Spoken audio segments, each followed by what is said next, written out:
What that means specifically? When responding to a similar query raised by the Assistant Speaker and member for Ijivitari Richard Masere yesterday on the floor, Treasurer Ling Stucky made mention of why taxpayers could not be given an income tax relief, as revenue of 11 billion kina rising out from the income tax was not enough to sustain taxpayers during the COVID-19 state of emergency. Similarly, today, Kandep MP asked the Treasurer to highlight the impact of COVID-19 on the country's internal revenue, given the current circumstances, and if there was a considerable revenue gap in the revenue collection for the state.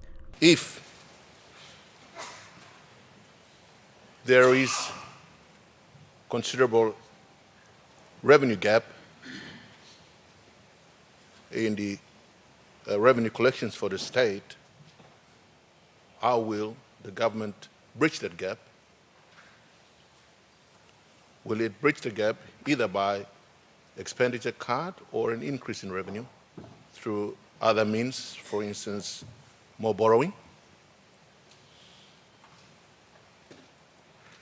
If so, when will it come to this Honourable House for its approval by way of a supplementary budget? If not, why not?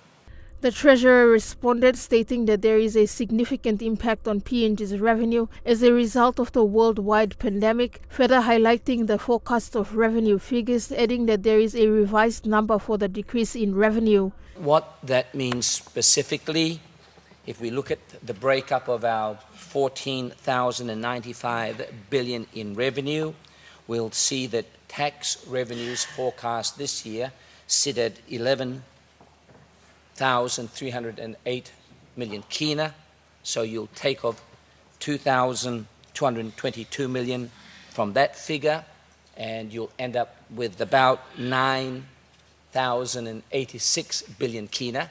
That's the specific effect and the new revised figure for revenue. His additional response to the supplementary budget and numerous points of order from the Shadow Treasurer Joseph Lelang and an added supplementary question from Yalagupangia MP Peter O'Neill about Treasury's negotiation of borrowing with the International Monetary Funds. He says the reason for introducing supplementary budgets is to increase the expenditure, but that is not the case. The reason for introducing supplementary budgets is when the macroeconomic assumptions that underpin the framework of the 2020 budget is being violated. Therefore, the whole budget framework, once thrown out of the window, the assumptions no longer hold true. Therefore, you have to introduce the supplementary budget to correct it and bring the budget back on path. When the Treasurer is talking about close to 10% reduction in revenue estimates, there is a substantial reduction. Parliament needs to know those numbers.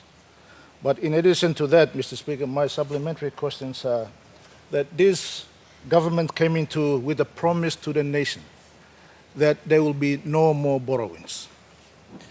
And yet the Treasurer is going around the world seeking borrowings to finance its shortfalls and budgets. Mr. Speaker,